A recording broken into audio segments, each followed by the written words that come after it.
Breaking news over at auburnundercover.com as Payton Thorne, the former Michigan State quarterback and the transfer portal graduate transfer, has committed to Auburn. Nathan, I'm not going to waste any time. Auburn gets, it was looking for the right quarterback was the term that we always used. And Auburn found the right quarterback, the guy that they really wanted, and they land Payton Thorne. What are your immediate takeaways? Yeah, I mean, you look just last week, Christian, on those couple of alumni stops that Hugh Freeze made. He's kind of joking around saying, I see you guys' tweets. I see the tweets from Auburn fans all the time. Every time a quarterback goes into the portal, but clearly, as Freeze admitted, a guy hadn't really moved the needle for him and the staff yet so far. I think probably at that point when I wrote about that about a week ago, Ben Bryant from Cincinnati, I mean, he was probably the top quarterback in the portal. And so again, that really doesn't create the kind of buzz that Auburn was dealing with in the first transfer window when you had guys like Grayson McCall and Spencer Sanders and Devin Leary. Then all of a sudden, over the next 48 hours after Freeze made those comments, you had Casey Thompson go in and you had Payton Thorne go in as well. Like you reported over at our site, Christian and you and Jason have been all over Thorne's recruitment, as well as when Casey Thompson was on campus. Auburn felt good about both of these guys. But maybe Thorne was a little bit bigger of a target for the staff, them feeling like fit-wise. You've mentioned before on our podcast earlier, you mentioned before, him having 2 years of eligibility, how that might be nice to kind of create a bridge between the beginning of Hugh Freeze's tenure and maybe what he does down the road. And then also the staff just likes him a lot as a player. So, I mean, truthfully, Christian, this is something I think that had to happen if you're going to be an Auburn team that takes another step forward on offense next season, because like we talked about on the previous podcast, and I completely agree with you, a guy like Payton Thorne, a bona fide 25 starts over the past 2 seasons, not the 63% completion percentage, but much better touchdown ratio than Auburn has on the roster right now. Really just overall much better production than they're bringing back. We'll see what happens with Robbie Ashford. I think he can still be a good player, but I agree with you that this probably makes a difference between 6 wins, 7 wins for Auburn, or maybe 7 wins versus 8 wins. I think Thorne is that type of player. He's not going to light the world on fire. He hasn't done that at Michigan State, and they kind of had a down season last year, but Auburn has been needing a quarterback in the portal big time. It was easily their number 1 transfer need this entire offseason. Didn't get one in the first window, and it seems like they got their guy here in the second window. Probably you're looking at Thorne as one of, if not the best quarterback who entered the portal this cycle. Yeah, I liked what you said at the end, and we'll get into that in a second. I just want to touch on, what actually Payton Thorne brings to the table for Auburn. You talked about his stats a little bit. I mean, at first when he entered and the name was being floated out there, some fans weren't really about it. Some fans really were. I mean, this guy broke Kirk Cousins' single-season touchdown record at Michigan State in 2021 when he led them. Michigan State finished the year number 8 that year. Now, granted, he had Kenneth Walker. He had some really talented players around him. But I would argue Auburn has some pretty talented players surrounding Payton Thorne right now. You have a fantastic running back room. You have 4 guys there. Jarquez Hunter, obviously your lead guy, but you feel like you can count on Damari Alston. You can count on Brian Battie. You feel like Jeremiah Cobb can make an impact. You feel like the offensive line, as crazy as it sounds to say after the past couple of years, you feel like the offensive line is a true plus of this team right now. You think there's really something building there, and we don't think Auburn is done there either in terms of the transfer portal. You have a true playmaker in Rivaldo Fairweather. If he comes even close to what we think he could be and what this staff says, you could have something really special there. And we'll get into it there in a little bit. You've got some pieces at receiver. We'll talk about that maybe to end, but now you kind of have someone that you can say, hey, we've got a guy when you go out and try and go after a transfer portal wide receiver. But the biggest thing for me, Nathan, and we talked about it, is no matter what, Payton Thorne upgrades Auburn's quarterback room. Even if he's not starting, he's pushing Robbie Ashford. He's pushing Holden Gerner, whatever it is. Auburn needed to get a guy, especially after TJ Finley left, as we all expected him to. Obviously, we all expect Payton Thorne to be the starter, or we would at least give him kind of the nod or a little bit of an advantage in that quarterback competition that'll happen this fall, because it will be a competition. Payton Thorne isn't just being handed the job, but we expect him to probably win it. And no matter what happens, Nathan, this is absolutely an upgrade for Auburn's quarterback room. And It should be a big plus for the fall. I liked what you said about from 6 wins to 7 wins, from 7 wins to 8 wins. For me, there's so many fringe games on this schedule for Auburn, whether it's Mississippi State, Ole Miss, Texas A&M, maybe even LSU, although LSU could be pretty strong. Payton Thorne gets you 1 to 2 of those games that I don't think you would get beforehand. That's just my take. But kind of what do you think about how he benefits Auburn's quarterback room?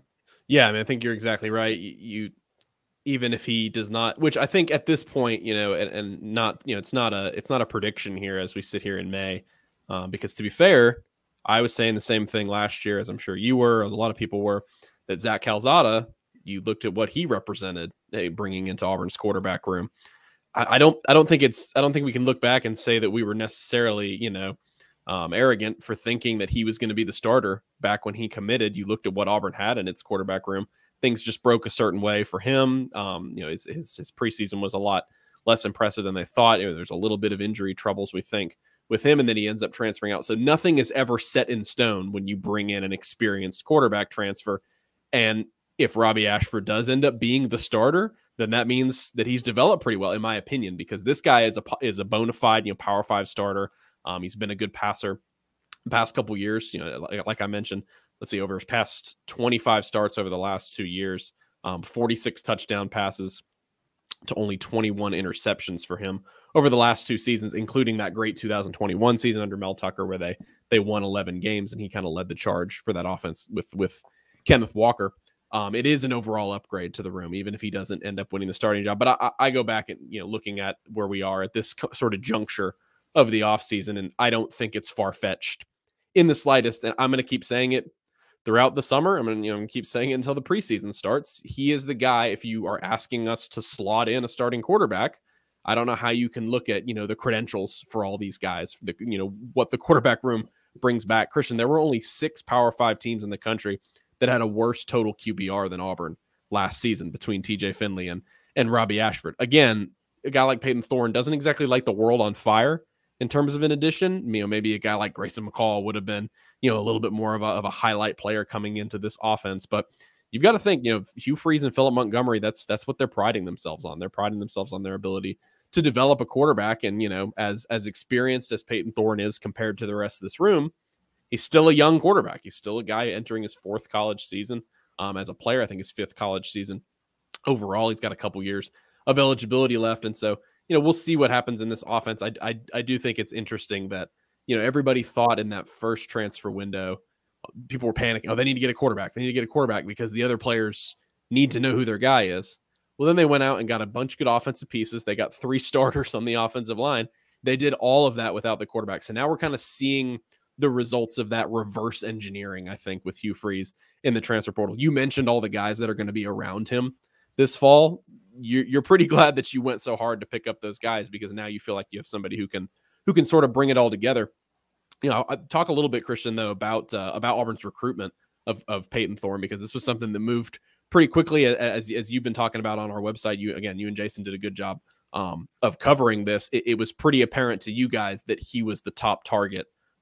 Between him and Casey Thompson, the staff liked him a little bit more, and they were kind of putting the pressure on him immediately as soon as he entered the portal. Yeah, for a while, his name had been floated as, a potential option to enter the portal. And staffs across the country are obviously going to be doing research. They're going to be trying to figure out who's potentially going in the portal, who could be a realistic target if they do or whatnot. They're watching film. They're researching some of these guys, saying, if this guy does go in, this is going to be one of our guys. And that was kind of the sense around Payton Thorne. And then he does go in the portal, and obviously Auburn acted quickly. It was very interesting timing when he actually did go in, because he went in the portal like a day after we had confirmed that Casey Thompson was going to be visiting. And he was, Casey Thompson was visiting the last weekend there in April. And so it was kind of like, well, if Casey Thompson wants in, can you tell him no? Because, do you feel confident about Payton Thorne? And, as the week kind of went on, as Casey Thompson left that weekend, as the week went on, and, there was nothing from Casey Thompson commitment wise, it became pretty clear that, Auburn had, whether or not Casey Thompson was ready to commit or not, Auburn was putting its eggs in the Payton Thorne basket, and felt confident there. And the conversations that those two sides had, felt confident about the fit, felt confident about, how he could fit in at Auburn. And one thing, we talked about the stats, but I watched like a 12-minute video earlier this week of Payton Thorne All Access that Michigan State has. This guy was a 2-time team captain at Michigan State, natural-born leader. Some of the practice clips they had, he's bringing water bottles out to his offensive linemen. He's checking on those guys, stuff like that. We saw at the beginning of spring practice, Hugh Freeze said, I want to see these quarterbacks grow up a little bit. And he didn't name drop them specifically, but the things he said you could kind of associate with players. He said body language. You could associate that with Robbie Ashford and how he is on the sideline. Holden Geriner is just a young quarterback. And then TJ Finley at the time was being associated with that as well. I don't think that's an issue with Payton Thorne, and I think that's exactly what they like, and that's part of what they liked about him and what he could bring to this room. His leadership, obviously what he brings as a passer, and then kind of that 2 years of eligibility that you mentioned. Obviously, you have Walker White for the 2024 class. Realistically, maybe you could have Payton Thorne for 2 years. He takes that COVID year, plays in the 2024 season again for Auburn, and then you could hand the reins over to Walker White. Maybe Robbie Ashford is still here, Holden Geriner, whatever. We don't know what the future looks like, but that was definitely attractive to Auburn and part of the reason that they really took a liking to Payton Thorne. Nathan, I think to close out, I talked about it earlier, as Auburn continues to attack this second transfer portal window, whether it's more offensive linemen, because we know they want another interior offensive lineman. We also know they like a JUCO offensive tackle as well.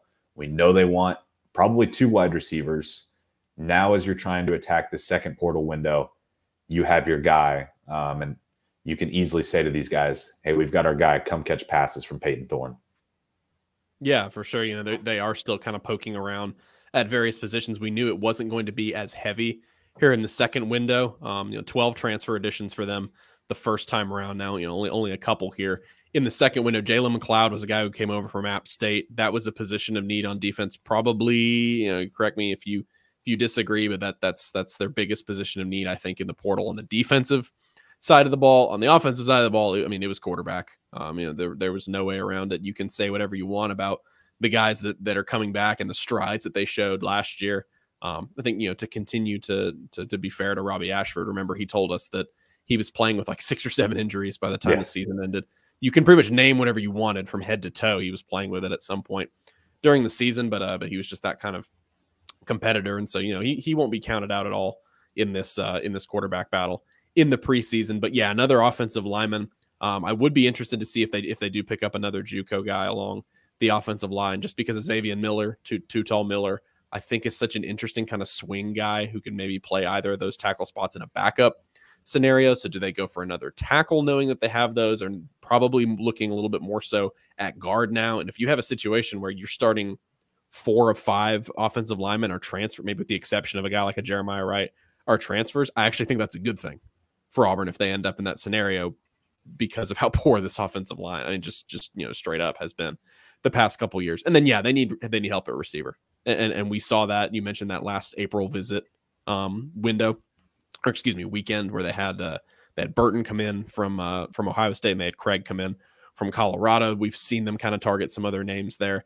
You have some exciting pieces at receiver who haven't proven a bunch. Javarius Johnson is the most proven player in that room. There's really not a lot else. We saw Landon King enter the transfer portal. He was an example of one of those exciting young players that still hadn't done much, but you were excited for his future. Tarvarish Dawson, kind of cut from the same cloth, I think, hadn't produced too much, but you were wondering what he would turn into down the line. So, is Nick Martin that guy who's going to step up? You talked about Rivaldo Fairweather being a big guy in this passing game. Hugh Freeze said he was the most consistent pass catcher in the entire offense by the end of spring practice. And so, those are the 3 positions, I think. Edge rusher there on defense, receiver along the offensive side of the ball. Maybe you look for another linebacker. I think Josh Aldridge had mentioned that during spring practice, that maybe they would want to grab another linebacker in the transfer portal, just because that's a room that's kind of like receiver. Like, they've got a lot of guys. It's just how much have they necessarily accomplished in their careers. But like you talked about, Payton Thorne becomes the centerpiece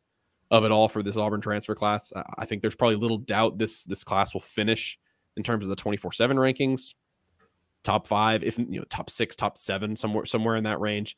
And it really was what you needed this year for Hugh Freeze to kind of bridge this gap, because he, as much as anybody, has not shied away from the roster deficiencies. He's been very transparent, saying some positions he's like, yeah, we ain't got it. You know, we're not where we want to be. And I think Thorne is the best example, Christian. And I'll kind of close out with this and allow you to close this out. But you know, a couple months ago, Hugh Freeze, I can't remember which time he was talking to us. I think he mentioned this a couple times, that he has been very open with his players, saying we're going to try to recruit over you.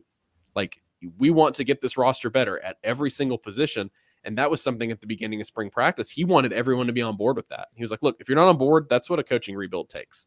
Like, we're going to try to get this roster better. We're going to try to recruit over you. I think, you know, a good example of that was a guy like Kyan Lee. I remember Freeze talking about him one time saying, yeah, I mean, we want him to be better than everyone else in that room. Like, we want to bring in a freshman with Keldrick Falk along, you know, the pass rusher. We want him to be the best guy in that room. We want to feel like we're recruiting over top of guys.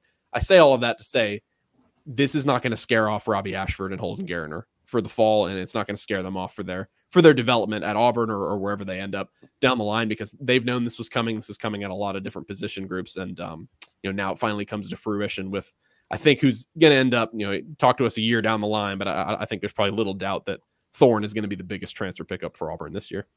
Nope, I agree completely. I think we'll wrap it up there. Guys, hopefully you enjoyed this video. If you did and you're not over at Auburn Undercover, you're missing out, because this is just a fraction of what we had on Payton Thorne's commitment. Obviously, we had a commitment story, we had analysis from Jason Caldwell, a depth chart impact from you, Nathan, and then this video and some other stuff as well. Yeah, lots more coming for sure. Yes, so we've had a ton over there. So if you're just watching this on YouTube or listening to it as a podcast and you've never been over to the site before, definitely check us out over there.